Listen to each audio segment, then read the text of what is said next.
सन्मान्य सदस्य ॲडव्होकेट राहुल कुल.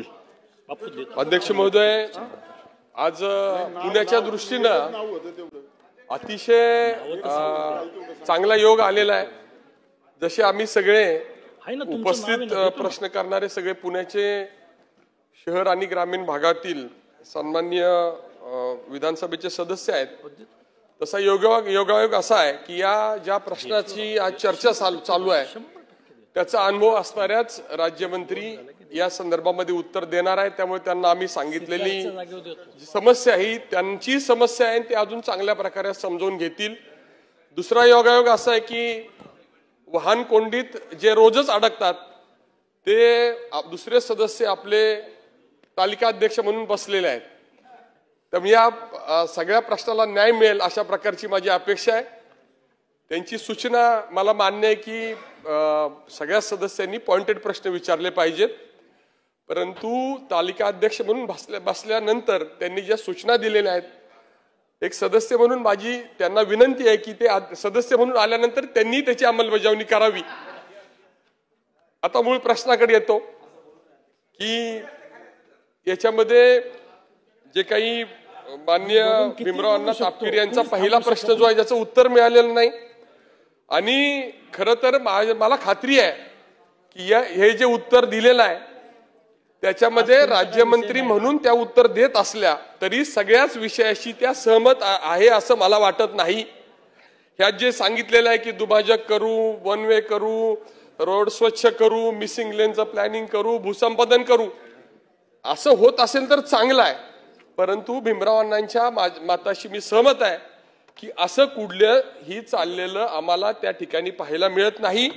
परंतु अपेक्षा आहे की ज्या उपाययोजना केल्या जात आहेत त्या करण्यासंदर्भातली जरी आम्हाला खात्री दिली तरी आम्हाला त्याचा आनंद होईल. या संदर्भातले माझे 3 स्पेसिफिक प्रश्न मी फार लांबवणार नाही. अध्यक्षांच्या सूचनेचा मी आदर करेल.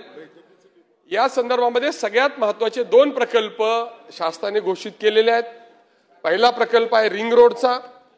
Inner ring road, outer ring road याची कामं आपण हाती घेतलेली आहेत. त्याचबरोबर पुणे सोलापूर रस्ता आणि पुणे नगर रस्ता याच्यावर उन्नत मार्ग करण्यासंदर्भातली सुद्धा घोषणा झालेली आहे. तसा कॅबिनेटचे दोन्ही निर्णय झालेले आहेत. हे प्रकल्प कधीपर्यंत पूर्ण होणार, कारण की हे प्रकल्प पूर्ण झाल्याशिवाय पुण्याची वाहतुकीची समस्या कमी होणार नाही असं माझं मत आहे. ते कधी होणार त्याच्या तारखा आम्हाला या प्रश्नाच्या निमित्तानं सांगाव्या. माझा पहिला प्रश्न आहे, एक खूप चांगलं काम मागच्या आपल्या महायुती सरकारनं हाती घेतलंय. खडकवासला कालवा हा आपण भूमिगत करतोय, टनेलचं काम सुरू होतंय. त्यामुळे हे काम जरी 2000 कोटी रुपयाचं असलं, 2200 कोटी रुपयाचं असलं तरी त्यामुळे पुणे शहरातून हा कालवा जातो. तो आपल्याला इतर कारणासाठी ती जागा वापरता येणं शक्य आहे. या जागेची किंमत जवळपास 15,000 कोटी रुपयापेक्षा जास्त आहे. त्याचं नियोजन या वाहतूक समस्या सोडवण्यासंदर्भामध्ये करण्याचा विचार शासन स्तरावर आहे का, आणि तो असल्यास त्याच्या संदर्भातली माहिती आम्हाला द्यावी, हा माझा दुसरा प्रश्न आहे. आणि तिसरा प्रश्न, प्रत्येक पुण्यातल्या आणि पुण्याबाहेरून पुण्यात येणाऱ्या नागरिकांची प्रचंड समस्या आहे. कधी त्या परिसरामध्ये कोणत्या कारणामुळे होईल, पूर्वी आपण म्हणायचो की पाण्यामुळे अराजकता होईल, परंतु आज ट्रॅफिकमुळे या परिसरामध्ये अराजकता होईल अशी स्थिती आहे. एका बाजूने निघणारा माणूस दुसऱ्या भागामध्ये कधी पोहोचेल याची कोणालाही खात्री नाही. रुग्ण असेल तर तो हॉस्पिटलपर्यंत पोहोचेल की नाही याची अजिबातच शाश्वती त्या भागामध्ये पूर्ण शहरामध्ये राहिलेली नाही. त्यामुळे शेवटचा माझा प्रश्न आहे की AI तंत्रज्ञान असेल किंवा तुम्ही जे काही सांगितले की पुणे महानगरपालिकेने 15 वर्ष अनुभव असलेला वाहतूक नियोजन याची करार पद्धतीने नेमणूक केलेली आहे, तर तो कोण असेल याचा सगळ्याचा वापर करून शॉर्ट टर्म आणि लॉंग टर्म, शॉर्ट टर्म नियोजन म्हणजे आहे त्या व्यवस्थेमध्ये फुटपाथ कमी करून काही भागामध्ये स्मार्ट सिटीच्या अंतर्गत अशी काही कामं केलेली आहेत की रस्त्याची रुंदी वाढवण्याची ऐवजी कमी झालेली आहेत. शॉर्ट टर्म आपण काही नियोजन करणार का, आणि लॉंग टर्म तुम्ही सांगितलंय त्याप्रमाणे मिसिंग लेन या संदर्भातली काही भूमी संपादन करून त्या भागातलं इंटिग्रेटेड पूर्ण रस्त्याचं नियोजन केलं जाईल. काही ठिकाणी उड्डाण पूल होत आहेत, परंतु अलीकडचा पलीकडचा भाग हा तो कंजेस्टेड असल्यामुळे त्याचा उपयोग होत नाही. त्यामुळे या संदर्भातलं लॉंग टर्म प्लॅनिंग संदर्भामध्ये आपण काही निर्णय घेणार का, आणि या संदर्भातली पुण्याच्या संदर्भातल्या सगळ्या सदस्यांची अधिवेशन कालावधीमध्ये बैठक घेऊन त्याची माहिती आम्हाला देणार का, हा माझा तिसरा प्रश्न आहे. मंत्री महोदय. अध्यक्ष महोदय, सदस्य राहुल कुलनी जे आता प्रश्न विचारलेले आहेत अध्यक्ष महोदय, त्याच्यामध्ये वाहतूक नियोजन जे आहे त्याच्या संबंधीचा आराखडा मला वाटतं सदस्य पण त्या बैठकीला होते आणि तो आराखडा ज्यावेळेस आपण सगळ्या सदस्यांना दाखवला ज्याच्यामध्ये लॉंग टर्म शॉर्ट टर्म आपण काय काय करणार आहोत आणि त्याच्यासाठी किती पैशाची आवश्यकता आहे तसा शासनास प्रस्ताव पण आपण सादर केलेला आहे. आपल्या पुणे शहरातल्या ज्या मिसिंग लिंकच्या संदर्भामध्ये आपण 30 मिसिंग लिंकचे रोड आता घेतलेले आहेत पहिल्या याच्यामध्ये आणि महानगरपालिकेच्या आयुक्तांनी त्यांच्या इथेही वॉर रूम तयार केलेली आहे.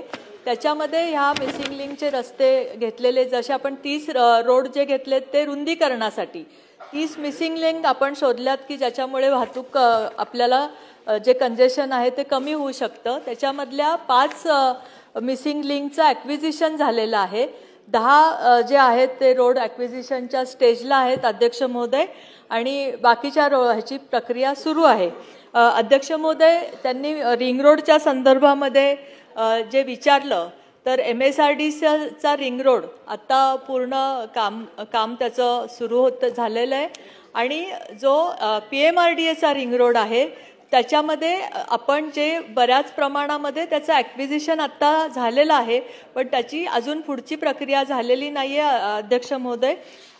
जे त्यांनी खडकवासला फुरसुंगीच्या कॅनॉलचा जो बंद कॅनॉलचा उल्लेख केला अध्यक्ष महोदय, त्याच्या संबंधीचं धोरण अजून असं काही तयार झालेलं नाही आहे की खडकवासला फुरसुंगीची जी लाईन टाकल्यानंतर जी जागा मिळेल त्या जागेवर काय प्रस्तावित करायचं ते काय अजून हे झालेलं नाही आहे. त्यांनी मागणी केलेल्या पद्धतीने अध्यक्ष महोदय या सगळ्या आमदारांबरोबर एक मीटिंग मी माझ्या इथे लावेल आणि माझ्याच भागामधले किंवा माझ्या बाजूच्या मतदारसंघातले सगळे असल्यामुळे एक आपण सगळे मिळून ती पाहणी पण करू अध्यक्ष.